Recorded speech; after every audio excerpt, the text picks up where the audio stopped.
In the world of the wealthy and powerful, there are unspoken rules about who belongs.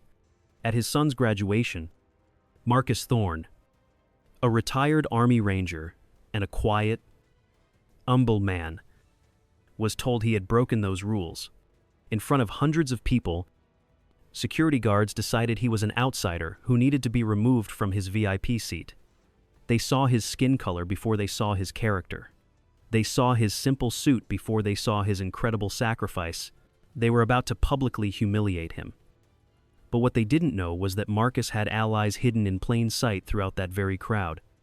Stay with me on Deepu Kader Stories, and I will show you the moment when a man's quiet dignity becomes a roar that leaves everyone in utter shock.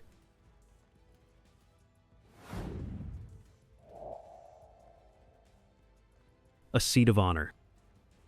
The air at Crestwood Academy felt different. It was thick, heavy with the scent of freshly cut grass and old money.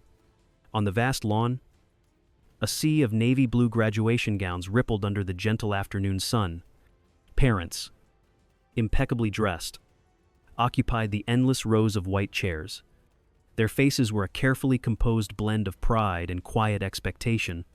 This was a world built on unspoken agreements, a place of measured smiles and silent judgments, and in the middle of it all, there was Marcus Thorne. He was seated in the VIP section, row A, seat 4. His suit was a simple, dark wool, pressed to perfection, but it carried no designer name that would be recognized here. It was a suit worn for a purpose, not for status. He was there to see his son, Jamal, walk across that stage. Marcus sat as an island of profound stillness in an ocean of polite, murmuring conversations. His hands rested calmly on his knees, his focus unwavering on the empty podium. He did not belong. And yet, here he was. From the edge of the perfectly manicured event, a man named Henderson watched him.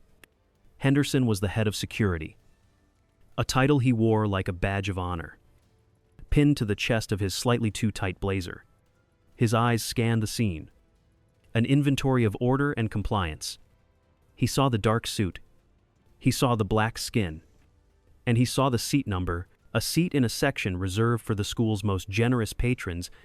The pieces did not add up. In Henderson's meticulously arranged world, anything that didn't add up had to be corrected. Publicly, he began his walk across the soft grass. Each step was a deliberate performance of his authority. He passed the city mayor with a stiff nod and offered a half smile to a prominent surgeon before coming to a stop in the aisle. Right beside Marcus, a hand came down on Marcus's shoulder. It was heavy, unsolicited, a claim of ownership over the space. Henderson leaned in, his voice a low whisper designed to sound discreet but feel like a public condemnation. "Sir," he began, "I'm afraid you've made a mistake. You're in the wrong section." Marcus Thorne did not startle. He did not even turn his head.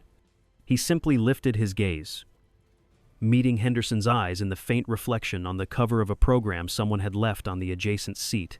It was a silent, unyielding form of resistance. "This area is reserved," Henderson continued, his grip tightening just enough to send a clear message. "For the Founders Circle, I'm going to need you to move to the general admission area at the back." The first whispers began to spread, a subtle shift in the atmosphere. Heads turned.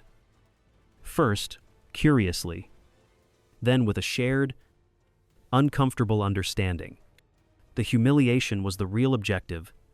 Henderson felt a familiar surge of power. He was simply maintaining standards, protecting the community. But as his hand applied a firm, ceased to pressure, intending to force Marcus to his feet, another sound cut through the air. A voice. It wasn't a shout, yet it carried a kind of weight that flattened every other noise into silence. Henderson. The voice originated from the very first row. Arthur Miller, the CEO of Miller Industries and the school's most significant benefactor, was now standing. He wasn't looking at the stage. He was looking at the hand on Marcus Thorne's shoulder. "Take your hand off of him." Now, a profound quiet descended upon the graduation ceremony. The whispers evaporated. The rustling of papers stopped. Henderson froze. The confident smirk wiped from his face, replaced by a mask of pure confusion. "Mr."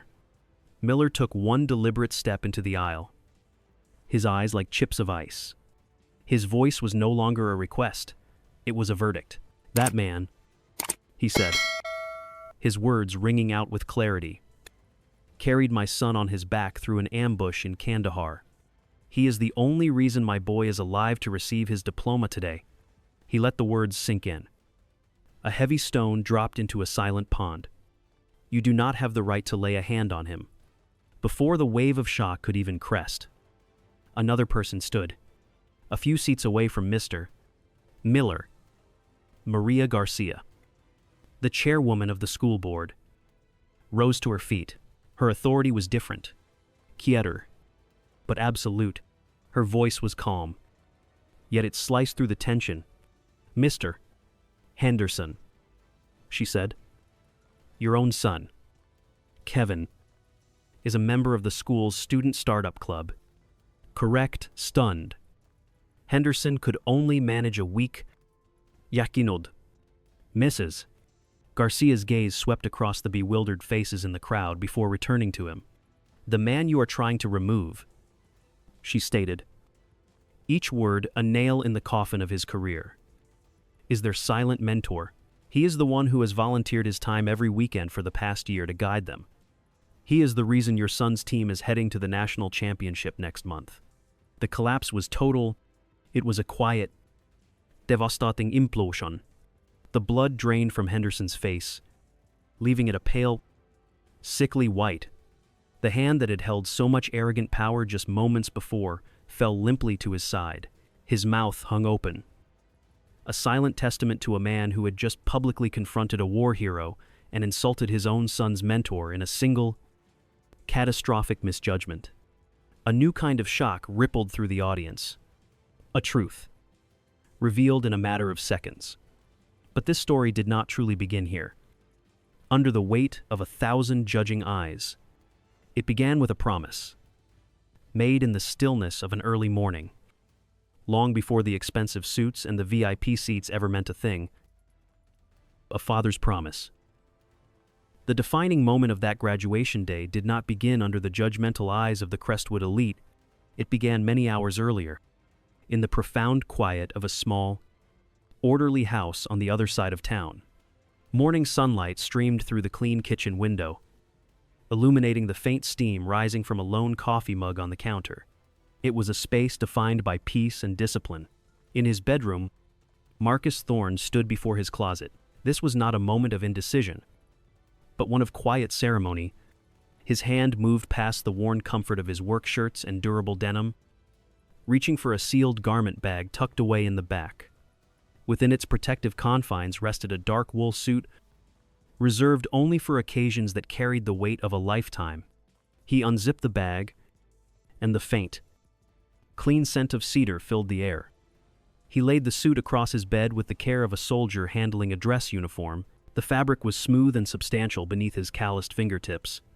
For a long, quiet moment, his gaze was drawn to a small, silver-framed photograph on his nightstand. It held the image of a woman with a smile so radiant it seemed to generate its own light. Eleanor. He closed his eyes and could almost hear her voice. A varm, teasing melody laced with an unbreakable pride. "You'd better not show up in your work boots. Marcus, our boy is going to be on that stage today. He deserves to see his father looking like the king he is." A silent promise formed in his heart. A conversation whispered across the veil of memory. "I'll be there. Dressed for a king. I promise." This ritual was not for the benefit of strangers or to blend into a world that wasn't his. It was a private, sacred act of love, an homage to her. A soft knock on the open doorframe pulled him back to the present.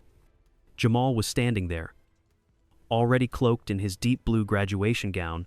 The formal attire added a new layer of maturity to his son's frame, making him seem taller, broader, a man on the cusp of his future. He was a good young man, perceptive, intelligent, and blessed with a gentle, empathetic soul that was the perfect echo of his mother. But behind the pride in his eyes, Marcus could see a familiar shadow of concern. "You don't have to wear the suit, Dad," Jamal said, his voice barely above a murmur. He gestured vaguely, as if indicating the world outside their front door. Well, the people there, they're different. It's not really our world. You know?" The words were heavy with a teenager's acute awareness of social divides. An awareness Marcus wished he could have shielded him from. Marcus turned from the bed, a slow, understanding smile touching his lips. He crossed the room in a few easy strides and placed a steadying hand on Jamal's shoulder. "Our world," he said, his voice calm and resonant, "is right here, between you and me. It's built on love and hard work, not on brand names or postcodes." He let the words sink in. "A foundation of truth. Everywhere else we go, we are simply guests in their house. And a polite guest, a respectable guest, always honors the occasion by dressing appropriately." Jamal's shoulders relaxed slightly. The worry in his eyes didn't vanish, but it was replaced by a quiet understanding. He knew this was about more than a suit. It was a lesson in dignity. "All right," Marcus said, his tone softening with affection. "Just one more thing. Turn around." He retrieved a simple navy blue silk tie from his dresser drawer. It was his own, the very one he had worn to his high school graduation nearly 30 years ago. As Jamal stood facing him, Marcus deftly looped the fabric around his son's collar. His fingers, though thick with the memory of hard labor and military discipline, moved with a gentle, practiced grace. He tied a perfect Windsor knot. Strong, symmetrical, unwavering. This simple action was freighted with unspoken meaning. It was more than a father helping his son with his tie. It was a transfer of legacy, a quiet inheritance of honor, of self-respect, and of the unshakable inner strength that had been the bedrock of Marcus's entire existence. He gave the knot a final, gentle adjustment and stepped back. His eyes filled with a pride so deep, it was almost painful. "There," he said, his voice thick with emotion. "Now you're ready." As the two of them stepped out of the house and into the brilliant morning light, Marcus glanced at his son. Tall, composed, and framed by the formal cap and gown, Jamal looked ready to take on the world. Marcus felt a quiet certainty that he had given his son all the tools he would ever need to navigate that world with honor. He just didn't know that the day's most profound test of character would not be for his son, but for him, waiting just beyond the gates of that very world. The welcoming committee. The journey to Crestwood Academy felt like crossing a national border into a foreign land. Marcus's truck, an aging Ford Ranger, was a portrait of humble integrity. Its dark green paint was faded by the sun, and small dings and scratches told the stories of a life of hard work, but its engine purred with a steady, dependable rhythm, a testament to the meticulous care of a man who understood the value of maintenance as he guided the truck onto the long, tree-lined driveway leading to the academy. It became a relic from another era. It was a simple, honest workhorse adrift in a slow-moving river of silent, predatory luxury, gleaming black Mercedes sedan, pristine white BMWs, and colossal Cadillac Escalades prowled forward, their tinted windows reflecting the world without letting any of it in. The contrast was stark and immediate, a silent, vehicular judgment on who had built their wealth versus who had inherited it. Marcus bypassed the crowded VIP parking, eventually finding a space at the far end of the faculty lot. Nestled between a modest sedan and a groundskeeping vehicle, it was the only place the old truck seemed to fit. He and Jamal began the long walk toward the main entrance, the magnificent wrought iron archway of the academy looming ahead. It felt less like a welcome and more like a challenge, a gate designed to assess the worth of all who pass through. And it was there, standing like a self-appointed gatekeeper, that Marcus first laid eyes on Henderson. Henderson stood with his shoulders back and his chest puffed out, a clipboard clutched in his hand like a scepter of minor authority. His gaze swept over the arriving families, a thin, practiced smile appearing only for the occupants of the most expensive vehicles. When Marcus and Jamal, a father and son who had arrived on their own 2 feet from the forgotten end of the parking lot, approached, the smile dissolved. It was replaced by a look of cool, professional appraisal, the kind one gives to a potential problem. Invitation, Henderson said, his voice flat. The word, a demand, not a request. Marcus handed him the heavy, embossed invitation card. Henderson's eyes darted to the name Marcus Thorne and then down to the seat assignment. Section A, Row A, a flicker of something disbelief. Annoyance crossed his face before being quickly suppressed. He looked up from the card to Marcus's face, his expression now a carefully constructed mask of polite concern. Mr. Thorne, he said, drawing the name out slowly, letting it hang in the air. I do hope you'll forgive me for asking, but are you quite certain there hasn't been some sort of mix-up with this ticket? Section A is specifically reserved for our Founders Circle families. He made a vague gesture toward the sea of designer suits and dresses. I only mention it because the general guest area at the back might be, well, more comfortable for you. The insult was perfectly crafted, wrapped in the language of helpfulness. The unspoken words were deafening. You are not one of us. You do not belong here. Marcus's composure remained absolute. His voice, when he finally spoke, was a calm, steady anchor in the swirling currents of prejudice. It held no anger, no defensiveness, only the simple weight of truth. This is the ticket that the Academy provided for the parent of this year's valedictorian, he stated, his gaze level. My son, Jamal Thorne. The statement landed with the force of a physical blow. The father of the valedictorian. This was an irrefutable fact that scrambled Henderson's carefully ordered social hierarchy. The surprise on his face quickly curdled into a sullen, unspoken resentment. He took the ticket, stamped it with a sharp, unnecessarily aggressive snap of his wrist, and thrust it back at Marcus. His eyes were cold and dismissive. Very well, he clipped. Proceed. From a distance, about to exit his own sleek but understated sedan. Another man witnessed the entire, quiet confrontation. David Chen. To the world, he was a successful lead engineer. To Marcus, he was simply Dave, the skinny kid from his platoon who could always make everyone laugh.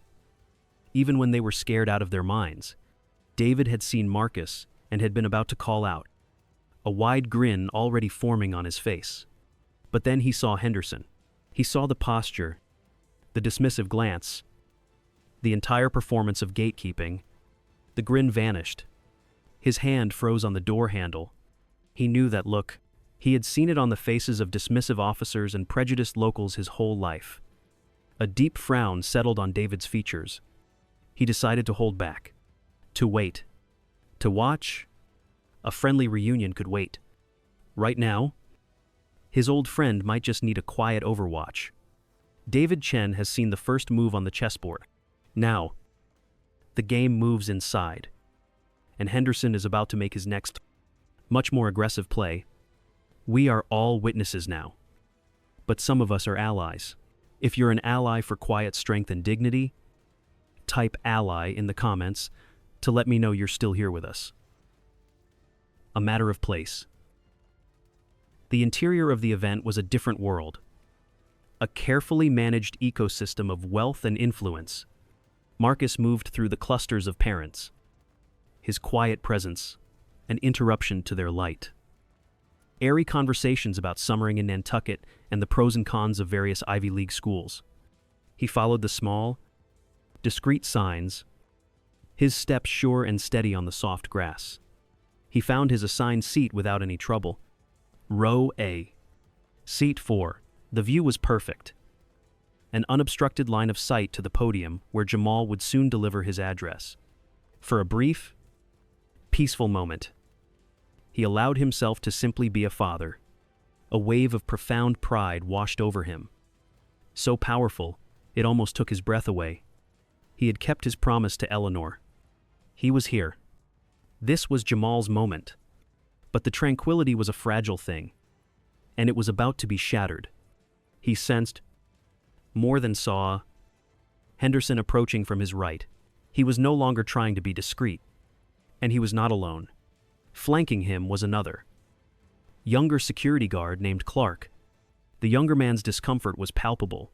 His gaze darted everywhere except at Marcus, and his hands fidgeted with the hem of his blazer. This was no longer a subtle inquiry. It was a calculated act of intimidation, a public display of force. Henderson came to a halt, directly in front of Marcus. His broad figure deliberately eclipsing the view of the stage, he abandoned all pretense of whispering. His voice was firm and loud, designed to be overheard, to turn Marcus into a public spectacle. "Sir," he said. The word now, an undisguised insult. "I am going to have to ask you to move. We have received a complaint. A security concern." The lie hung in the air, audacious and ugly. In the nearby rows, conversations faltered. Heads turned. A man sitting quietly by himself was not a security concern. He was a target. Marcus was the picture of quiet dignity, his hands resting calmly in his lap. Marcus slowly lifted his head, his gaze meeting Henderson's. His calmness was no longer just his nature, it was now a weapon, a shield. "A security concern," he repeated, his voice low and even, yet it cut through the murmurs with the precision of a surgeon's scalpel. "Look around you.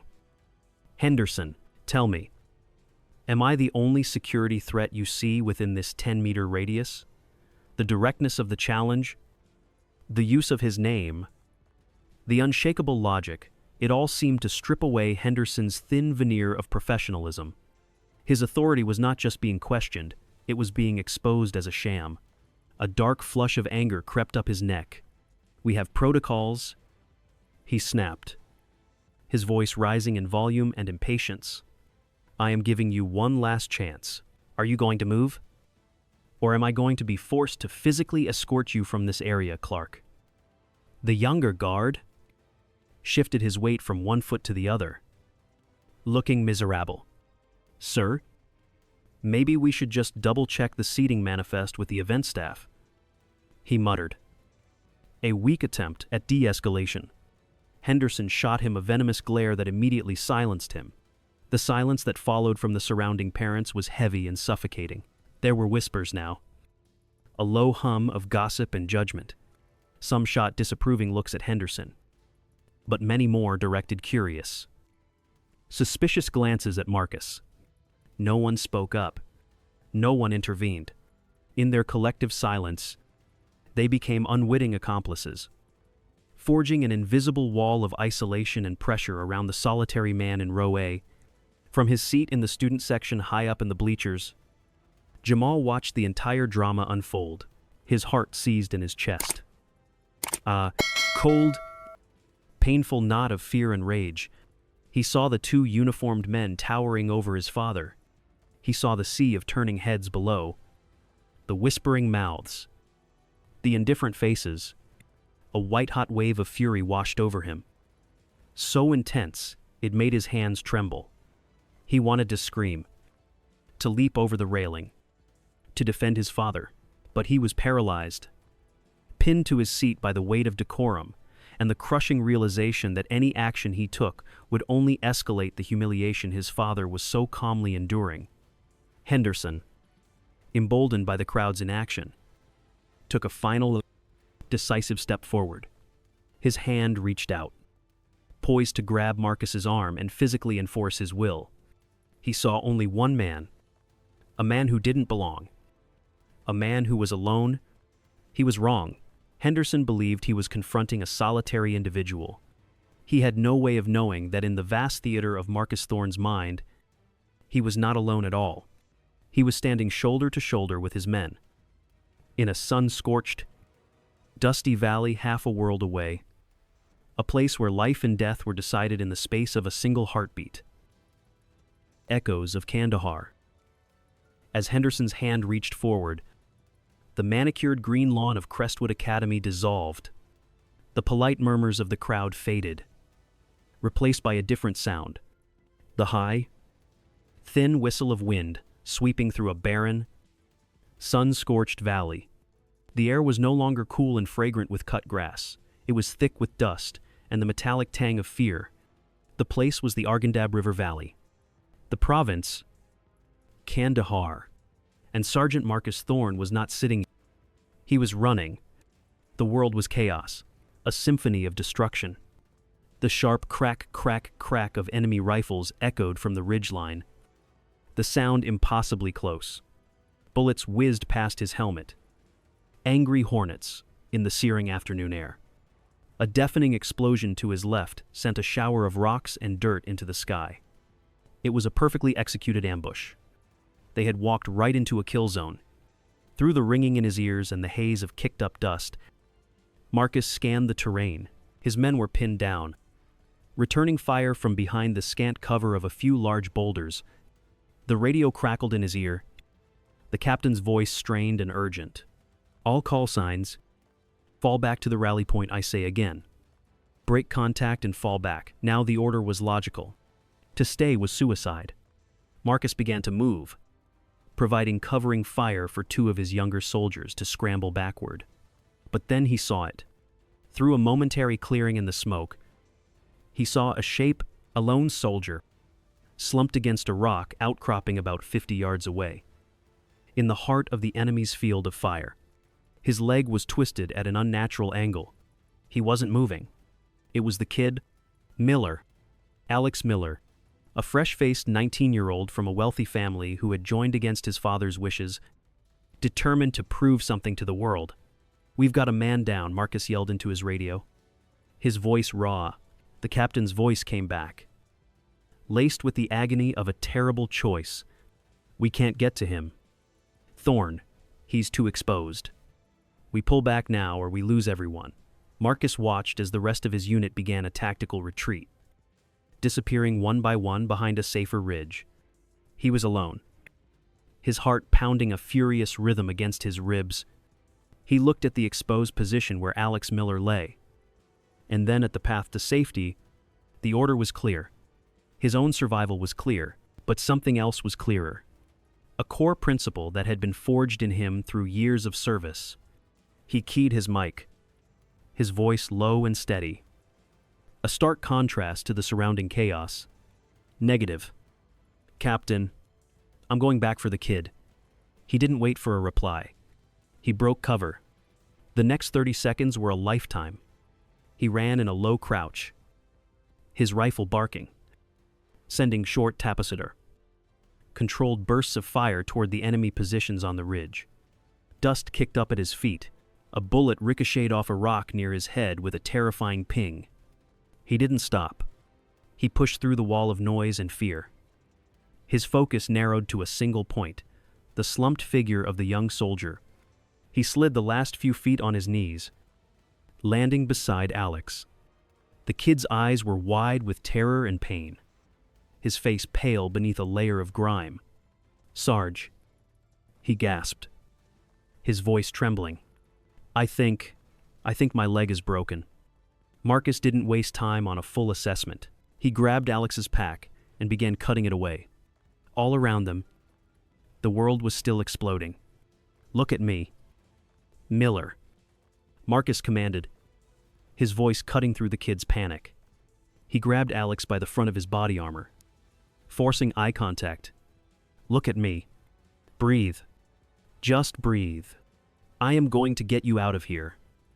I promise you." In that moment, in the middle of hell, something shifted in Alex Miller's eyes. The terror was still there, but a flicker of hope was kindled by the absolute certainty in his sergeant's voice. He nodded. A single "Yaki moshun." Marcus slung the young man's arm over his shoulder. hoisted him up, and began the slow, agonizing journey back. Half dragging, half carrying the dead weight of his wounded soldier while firing his rifle one-handed.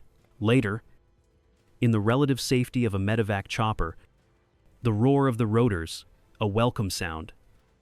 A morphine-hazed Alex Miller grabbed Marcus's arm. Tears streamed down his dusty cheeks. Tears of gratitude, of relief, of having stared death in the face and been pulled back. "You came back for me, Sarge," he whispered. His voice choked with emotion. "You shouldn't have. They told you to leave me." Marcus looked at the young man he had just pulled from the fire. His own exhaustion, a heavy weight. He simply placed a hand on his shoulder and said the words that were the foundation of his entire being. "We don't leave our people behind."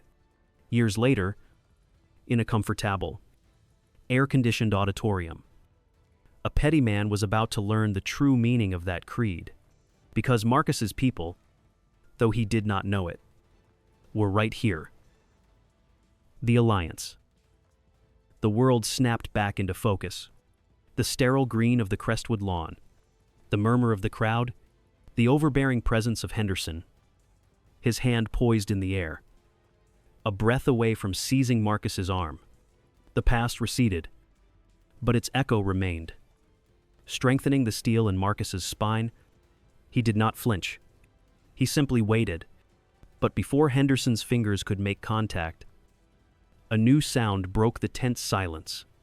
It was the quiet, deliberate scrape of a chair leg against the soft turf. From 5 rows back, in the section reserved for distinguished alumni, David Chen rose to his feet. He did not say a word. He did not need to. His movement was slow, measured, and filled with purpose. He was a successful man, dressed in a tailored linen suit that spoke of quiet confidence. But as he stood, he seemed to shed the skin of an engineer and inhabit the form of something older. Something harder? He simply stood in the aisle, folded his arms across his chest, and fixed his gaze directly on Henderson. It was not a look of anger. It was a look of cold, analytical assessment, a silent, unyielding challenge that was more intimidating than any shouted threat. Henderson's momentum faltered. He half-turned, his eyes clouded with confusion. Who was this man at that exact moment?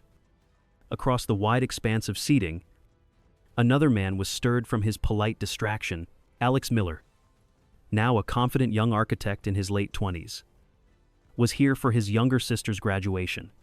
He had been idly scanning the program, but the commotion in the VIP section had drawn his attention. He watched the confrontation, a frown of distaste on his face. He saw a security guard, puffed up with his own importance, bullying a quiet, dignified black man. It was a scene he had witnessed in different forms his entire life. But then his eyes narrowed. There was something about the man being accosted, the set of his jaw, the absolute stillness in his posture, a calm that seemed impossible under such pressure, a memory, buried under years of civilian life, began to stir.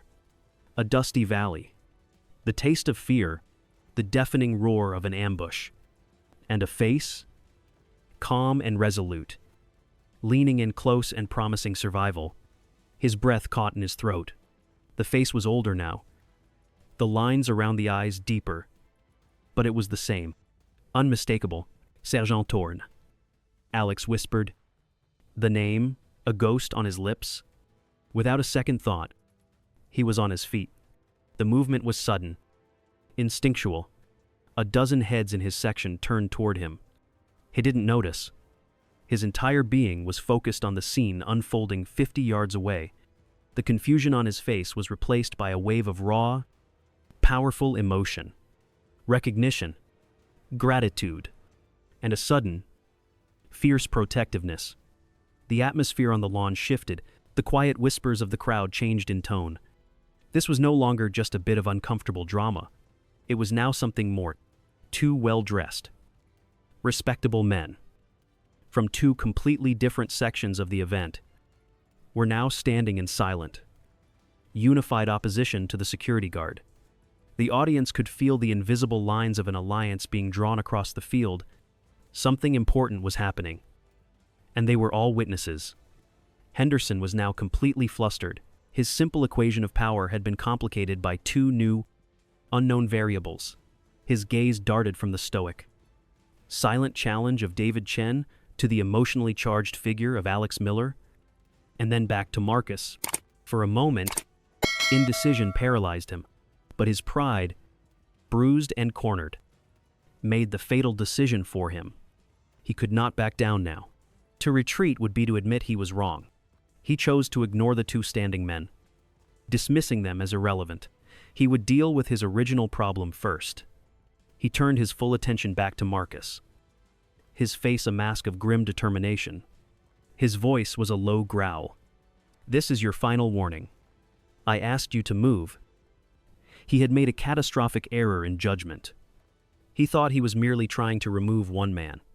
He didn't understand that he was now confronting the living legacy of a hero, and that legacy had its own guardians.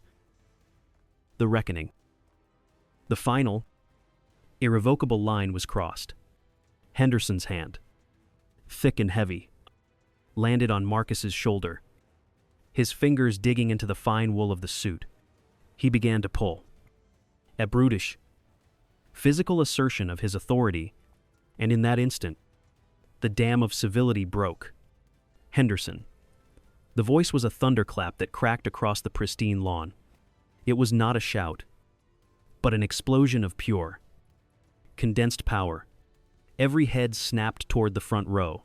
Arthur Miller was on his feet, his face a mask of cold, controlled fury. The powerful CEO, a man known for his unflappable demeanor in hostile boardrooms, was visibly trembling with rage. He took a step forward, his finger pointing directly at Henderson, his hand shaking. "Do you have any idea who you are touching?" he roared, his voice resonating with the raw pain of a father who had almost lost everything. "When my son was pulled out of that hell you people call Kandahar, half dead and bleeding in the dirt. Do you know whose name he was calling? It was his. It was the name of the man whose dignity you are trying to steal in front of his own son." A collective gasp swept through the crowd. The connection had been made. The hero from the battlefield and the quiet man in row A were one and the same. Henderson froze, his hand still on Marcus's shoulder, his face turning a blotchy red. His mind struggled to process the information. The CEO's son, this man, before he could even form a thought. A second voice, sharp and clear as a judicial sentence, cut through the stunned silence. Maria Garcia, the chairwoman of the school board, was now standing as well. Her anger was different from Miller's. It was not hot, it was ice. "And Mr. Henderson," she began, her voice carrying to every corner of the lawn. "You are so concerned with rules and who belongs where. Let me ask you this. Do you know who spent his entire summer, free of charge, mentoring the startup club, the club that your son, Kevin, is the president of?"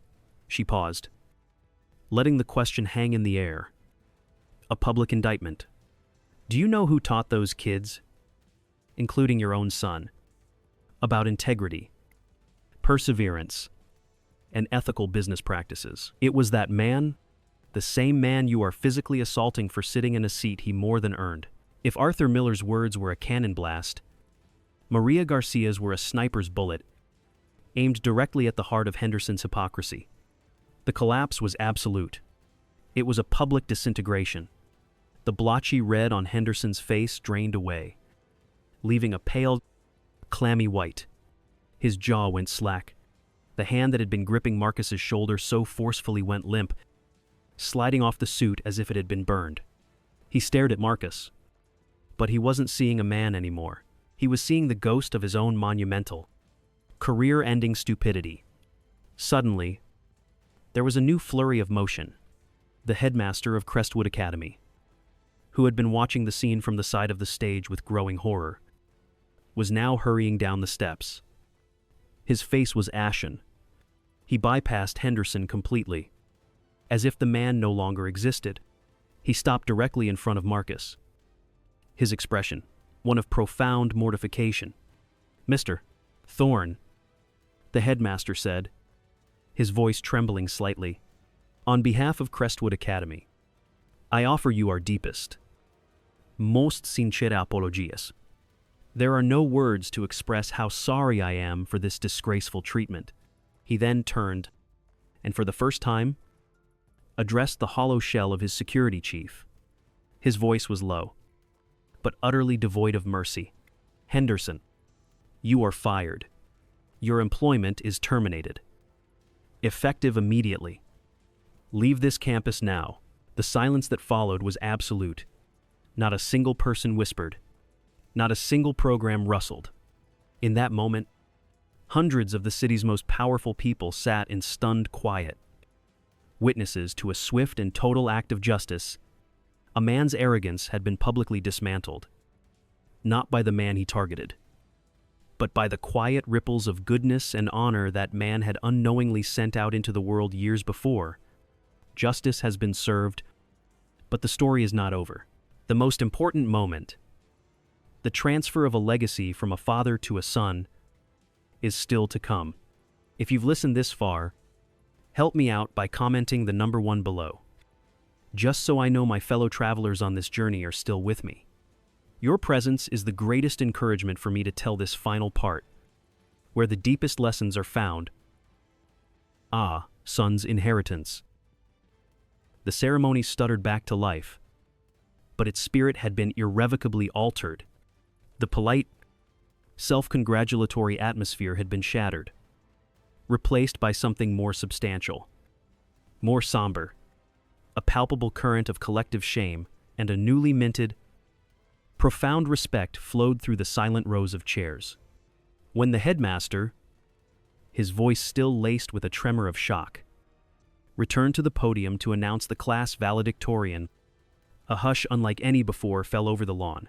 "And now," he began, his words carrying an entirely new weight, "it is my distinct honor and my personal privilege to present the Crestwood Academy class of this year's valedictorian, Mr.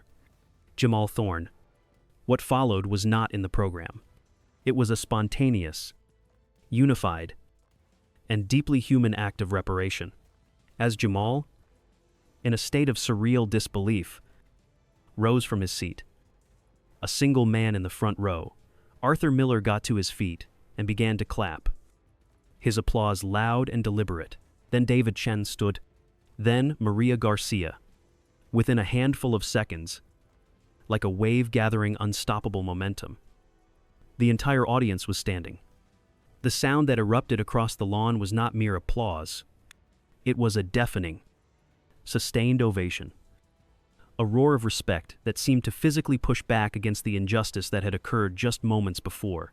It was a sound filled with apology, with awe, and with a deep, communal acknowledgement of the quiet, unbreakable dignity of the man who remained seated in row A.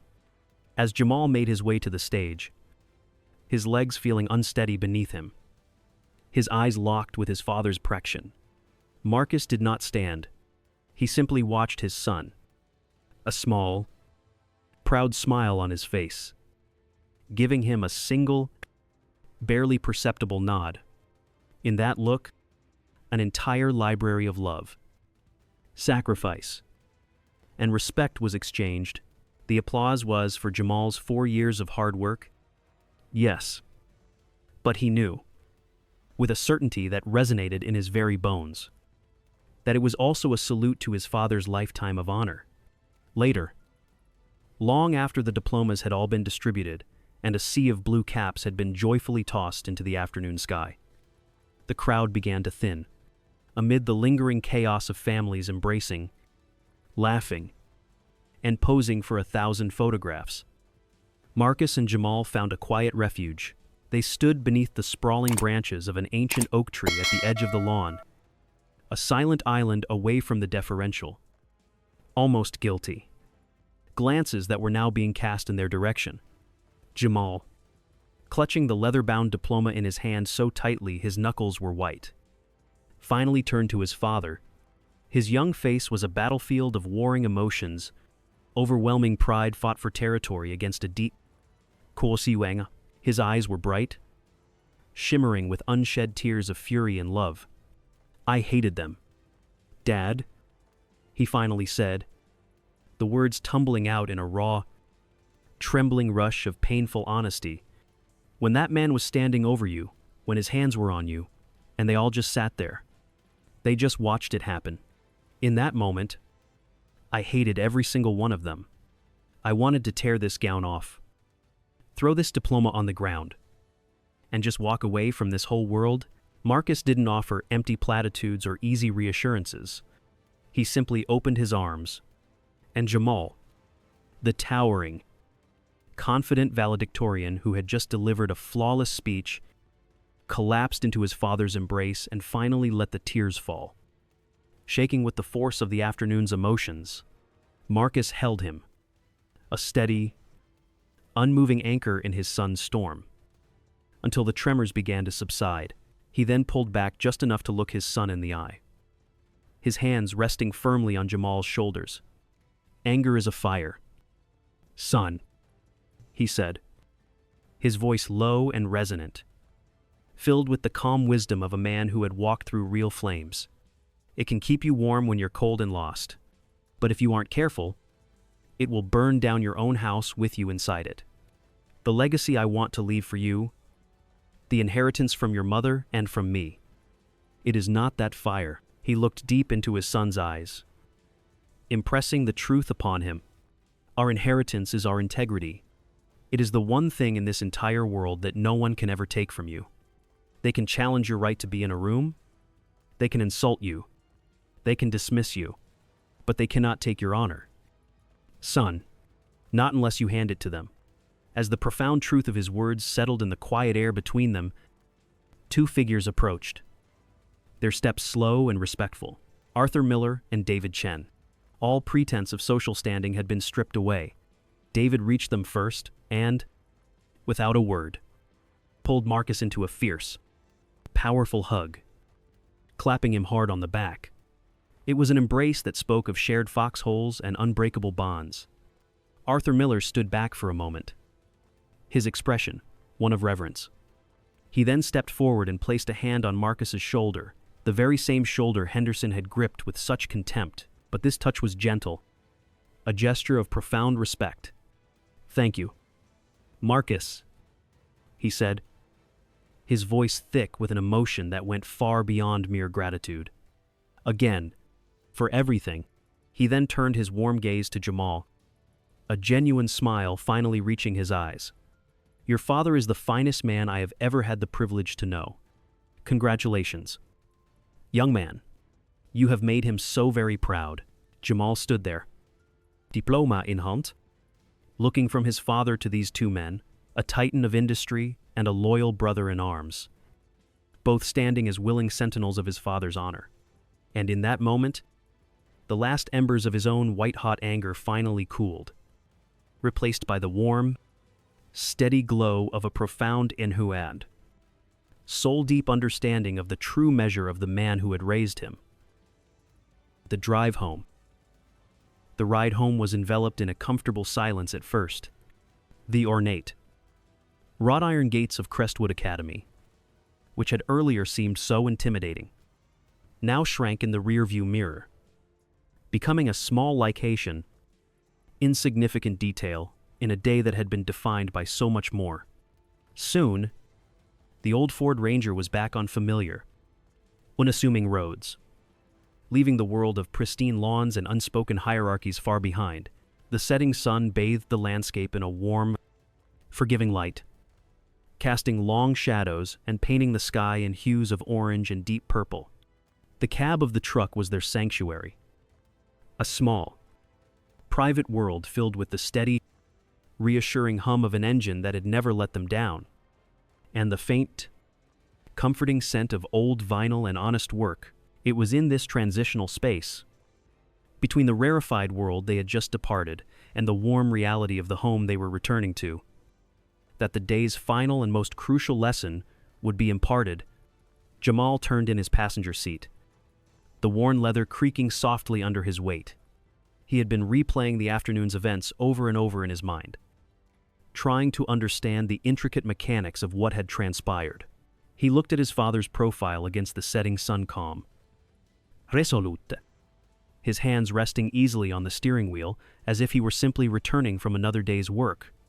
"Dad?" he asked, his voice quiet and contemplative, stripped of its earlier anger and now filled with a genuine thirst for knowledge. "Why didn't you say anything back there? When he first came over, and then when he came back with the other guy, you could have told him. You could have said who you were. You could have mentioned Mr.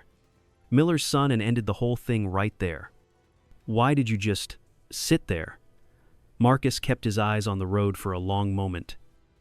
Letting the question settle in the space between them, he took a slow, deep breath. The kind a man takes before he articulates a fundamental truth that has taken a lifetime to learn. Because a man of true character, he began, his voice a low, gentle rumble that seemed to be part of the truck's own engine, never has to broadcast who he is. His actions, over years and decades, build a reputation. His integrity creates alliances. The people who choose to stand by him, they do the talking for him.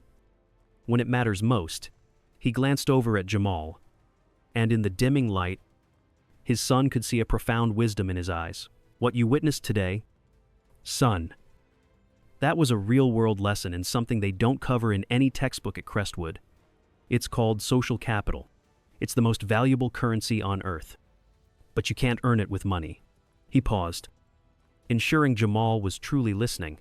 "It's the wealth you build not for yourself, but inside of other people. My capital today wasn't the price of that VIP ticket.